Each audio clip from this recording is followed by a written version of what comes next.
غلام نے گھوڑے کے مالک سے بات کی، کہا 300 درہم میں گھوڑے کی بات طے ہو گئی، ڈیل فائنل ہو گئی۔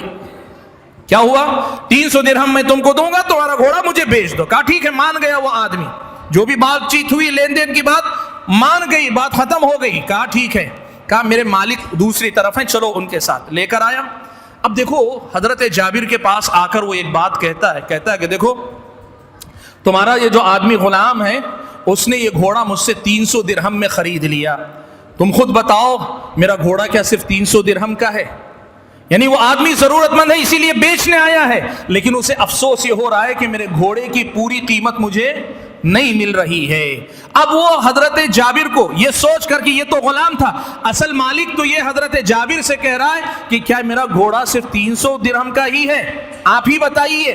اب آپ دیکھو میں اور آپ ہوتے تو کیا کرتے؟ ہمارا معاشرہ کیسا؟ ہم کہتے غلام ہے، نا سمجھ ہے، 250 روپے کا 300 بول کر آ گیا، 250 درہم کا تھا 300 درہم دے دیا، یہی تو ہم کہتے ہیں نا۔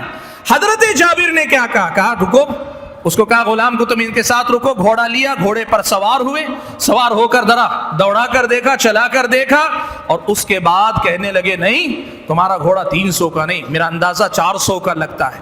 پھر اس گھوڑے کی دیگر خصوصیات نظروں میں آئی تو کہا مجھے لگتا ہے 500 کا لگتا ہے۔ البتہ کے مؤرخین نے لکھا ہے، بلکہ حدیث میں یہ بات آئی ہوئی، طبرانی کی روایت میں یہ بات آئی ہوئی ہے کہ جس گھوڑے کی قیمت 300 درہم پہ طے ہو گئی تھی، اس کی قیمت 700 یا 800 درہم دے کر حضرت جابر نے خرید لی۔ وہ تو لے کر چلا گیا 800 یا 700 درہم۔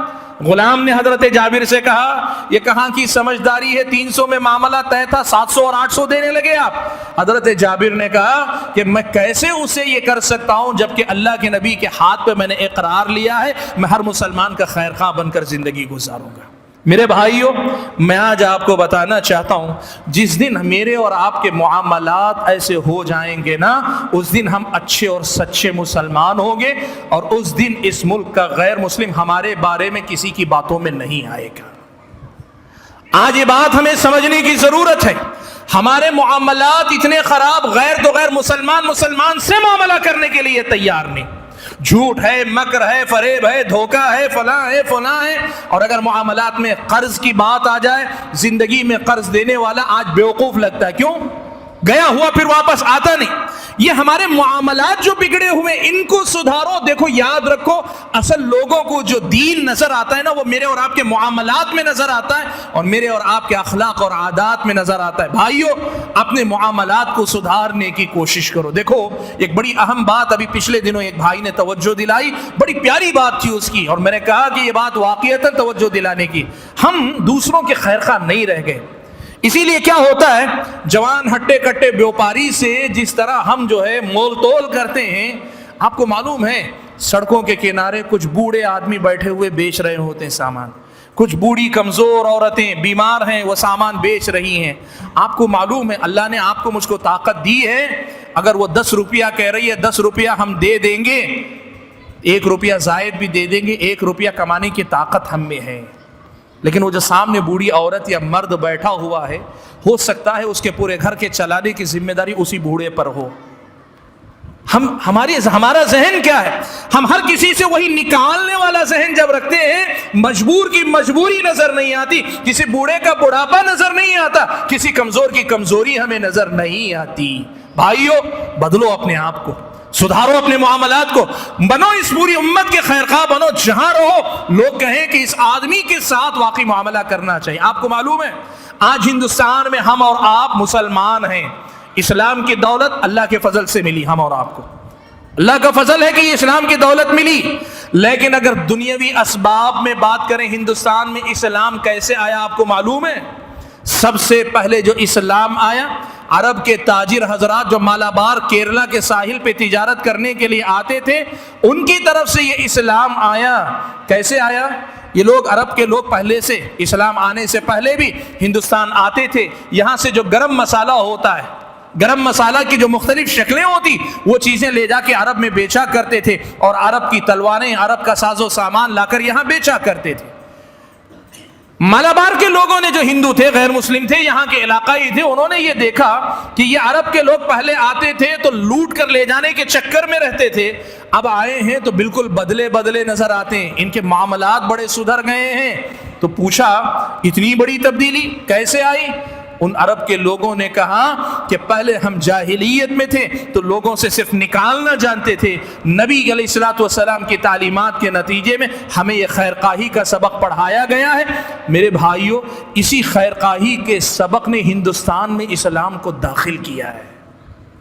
آج ہمارے اور آپ کے معاملات کیسے ہیں؟ اور بھائیوں ایک بات یاد رکھو، دنیا کے اندر نفرت بانٹو گے نفرت ملے گی، غصہ کرو گے غصہ ملے گا، ناراضگی بانٹو گے ناراضگی ملے گی، لیکن محبت، الفت، ایک دوسرے کی خیر خواہی، ایک دوسرے کا بھلا چاہنے والے سب کے ساتھ، میں اپنی بیوی کے ساتھ، بیوی میرے ساتھ، میں اپنے بچوں کے ساتھ، بچے میرے ساتھ، ہم اپنے خاندان قبیلے کے لوگوں کے ساتھ، ہم اپنے اڑوس پڑوس کے لوگوں کے ساتھ، ہم اپنی تجارت میں جو لوگ ہیں ان کے ساتھ، ہمارے پارٹنروں، حتیٰ کہ اسلام یہ کہتا ہے وَلَا يَجْرِمَنَّكُمْ شَنَآنُ قَوْمٍ عَلَىٰ أَلَّا تَعْدِلُوا، بات دشمن کی بھی ہو تو انصاف کی بات کیا کرو۔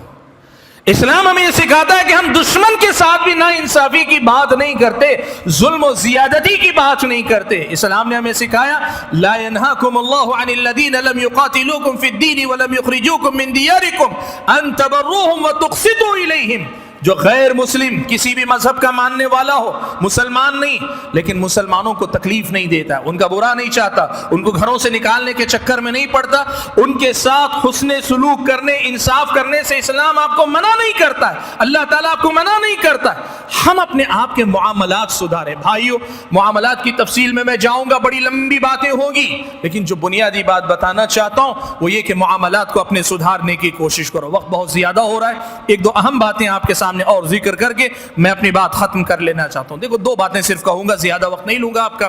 ایک بات یہ بتانا چاہتا ہوں، دیکھو کسی بھی معاشرے کو بدلنے کا طریقہ کیا ہے، کیسے ہم بدلیں گے معاشرے کو؟ ہم میں سے ہر کوئی آدمی چاہتا ہے تو سدھر جا، ہم میں سے ہر کوئی چاہتا ہے تو سدھر جا۔ اسلام کہتا ہے میں سدھر جاؤں، میں سدھر جاؤں، اپنے من میں ڈوب کر پاجا سراغ زندگی، تو اگر میرا نہیں بنتا نہ بن، اپنا تو بن۔ آپ دوسرے کو سدھارنے کی فکر بعد میں کریں، اپنے آپ کو سدھاریں۔ ہم جو ہے مصلح بننا چاہتے ہیں، دوسروں کو سدھارنے والے بننا چاہتے ہیں، خود سدھرنے والے بننے کے لیے تیار نہیں۔ میں جیسا ہوں ٹھیک ہوں، لیکن میں چاہتا ہوں کہ پورا معاشرہ سدھر جائے۔ اب وہ کیسے ہے؟ میں ایک مثال دیتا ہوں، دیکھیے، میں نماز کا پابند ہوں تو میں نماز پہ نہیں بول سارے لوگوں کو بولتا رہوں گا کہ لوگوں کو نماز پڑھنا چاہیے، نماز پڑھنا چاہیے۔ ٹھیک ہے، لوگوں کو نماز پڑھنا چاہیے، میرے اندر نماز کے علاوہ میرے اخلاق خراب ہیں، مجھے یہ بھی تو بولنا چاہیے، مجھے اپنے اخلاق سدھارنے چاہیے۔ میں جس نیکی پہ ہوں اس کی تبلیغ کروں گا، خود کے اندر جو خامیاں ہیں ان کو سدھارنے کی بات میں نہیں کروں گا۔ یہ آج ہمارے اور آپ کے سماج کا بہت بڑا مرض ہے۔ نمازی نماز کی دعوت دیتا ہے لیکن اخلاق سدھارنے تیار نہیں، معاملات سنوارنے تیار نہیں، دشمنیوں کو گھٹانے کے لیے تیار نہیں، محبت کو بانٹنے کے لیے تیار نہیں۔ اور بہت سارے لوگ ہیں بزنس میں ماشاءاللہ ایک دم کلین ہیں، بہت صاف معاملہ رکھتے ہیں، سارے لوگوں کے بارے میں یہی کہتے ہیں اس کا معاملہ صحیح نہیں، اس کا معاملہ صحیح نہیں۔ اللہ کا کرم ہے تیرے معاملہ صحیح، لیکن تو عبادت بھی کرتا ہے۔ ہر آدمی اپنی خوبی جو اللہ نے دی ہے اس کی طرف دوسروں کو دعوت دے رہا ہے، لیکن خود کی اصلاح کرنے کے معاملے میں ہم پیچھے ہیں۔ اسلام کہتا کیا معلوم آپ کو؟ اسلام کہتا ہے قو انفسکم، سب سے پہلے اپنے آپ کو بچاؤ، اپنے آپ کو بچاؤ، سدھارو سب سے پہلے، اور یہیں سے ابتدا ہوتی ہے۔ اور آج میں اور آپ اتنی ساری گفتگو کر رہے ہیں، اللہ مجھے سب سے پہلے توفیق دے، لیکن آپ سب سے کہنا یہ ہے کہ یہ باتیں سن کر جا کے آپ یہ ساری باتیں دوسروں کو سکھانے کی کوشش کریں گے، اچھی بات ہے، لیکن اس سے پہلے آپ کو خود کو سدھارنا پڑے گا۔ یہ ساری باتیں اپنے آپ پر پہلے لاگو کرنی پڑے گی یہ باتیں، پھر اس کے بعد دوسروں تک بات جائے گی۔ اور دوسری بات، ایک بات یاد رکھو بھائیو، کسی بھی جگہ سدھار جو ہوتا ہے نا اوپر سے نہیں ہوتا۔ آج ہم لوگ سارے مسلمان نوجوان ہیں، وہ سب کیا کرتے ہیں؟ سارے مسلم حکمرانوں کو بولتے ہیں یہ ایسے ہیں، وہ ویسے ہیں، یہ ایسے ہیں۔ دیکھو سدھار اوپر سے کبھی نہیں ہوتا۔ بلڈنگ کبھی چھت پہلے بنا کر پھر اس کے بعد پلر بنا، پھر اس کے بعد یہ بیم بنا کر پھر اس کے پلر بنا کر پھر پایا تھوڑی کھودا جاتا ہے، نیچے سے شروعات ہوتی ہے۔ فرد سے شروعات کرو. ایک آدمی سدھرے گا, 1 سے 2, 2 سے 3, 3 سے 4 گھر سدھرے گا, ایک گھر سے 2 گھر, 2 گھر سے 3 گھر, ایک بستی سدھرے گی, ایک بستی سے دوسری بستی. ایسے سدھار کا کام ہوتا ہے. ہم بیٹھے ہوئے اپنے آپ کو سدھارنے کے لیے تیار نہیں, چاہتے ہیں مسلم حکمران ابو بکر و عمر بن جائیں. ان کو بھی سدھرنا چاہیے, یہ نہیں کہ وہ نہیں سدھریں, لیکن میں ہماری اپنی کمزوری اور خلل کی بات بتا رہا ہوں کہ کہاں سے ہم شروعات کرنا چاہتے ہیں. الٹی گنگا کبھی بہتی نہیں اور الٹی تدبیروں سے کبھی نتیجے صحیح نہیں نکلا کرتے. اس لیے بھائیوں اس پر محنت کیا کرو. اور آخری 2 باتیں اور کہی دیتا ہوں. ایک بات بھائیوں, آج موبائل کے فتنے سے اپنے آپ کو ذرا بچا کر رکھو بھائیوں. یہ موبائل نا ہمارے اندر شبہات بھی پھیلا رہا ہے اور ہمارے اندر شہوات خواہشات کی غلامی بھی پیدا کر رہا ہے. بھائیو یقین کرو, انسان آج جس قدر اس موبائل کا غلام ہے نا, اس سے زیادہ اس کے دین و ایمان کو نقصان پہنچانے والی چیز آج نہیں رہ گئی ہے دنیا کے اندر. موبائل کے فتنوں سے اپنے آپ کو بچاؤ. یوٹیوب پر, فیس بک پر آپ اگر دیکھتے کرتے ہیں تو آپ اپنا وقت کم کر لو. دیکھو ایک چیز میں آپ کو بتانا چاہتا ہوں, آپ اس پہ وقت زیادہ لگائیں گے اور کہیں گے میں بچوں گا, بہت مشکل ہے. سب سے آسان طریقہ یہ ہے کہ اس سے دوری اختیار کرو جہاں تک ہو سکے. اور اگر ہمت ہے مقابلہ کرنے کی اپنے آپ سے تو ایک کام کرو, اسمارٹ فون بیچ دو, کوئی چھوٹا سا نمبر جس پہ کال کرنے کے لیے ہو لے کر دکھاؤ. جس دن آپ لے لیں گے نا, اچانک آپ کو اپنی دنیا بدلی ہوئی نظر آئے گی. آپ کے پاس ٹائم ہے, آپ کے پاس دماغ خالی ہے. دیکھیے ایک بات بتاتا ہوں, جو چیزیں ہم دیکھتے رہتے وہی چیزیں ہمارے دماغ پر مسلط رہتی ہیں. جو چیز ہم کھیل کود دیکھیں گے دماغ کھیل کود ہی میں رہے گا. کوئی گندی چیز دیکھیں گے گندگی کا ہی ذہن بنا رہے گا. جو ہم دیکھیں گے ویسا ہی ذہن رہے گا اور اسی میں ہماری دنیا محدود ہو جائے گی. دماغ کام نہیں کرے گا. ہمارا دماغ غلام ہے ان باتوں کا, اپنے موبائل کی ان باتوں کا جن کا ہم استعمال کرتے ہیں. اس لیے بھائیو آج موبائل کی غلامی سے اپنے آپ کو آزاد کرنے کی کوشش کرو. اور میں اکثر ایک بات لوگ کہتے ہیں کہ موبائل کے ذریعے لوگ بہت سارے بیانات وغیرہ سن سکتے ہیں وغیرہ. میں ہمیشہ ایک بات کہتا ہوں, وہ آج بھی کہوں گا کہ سب سے پہلے موبائل کے نقصانات سے بچنے کی کوشش کرو, بعد میں موبائل کے فائدے اٹھانے کی کوشش کرو.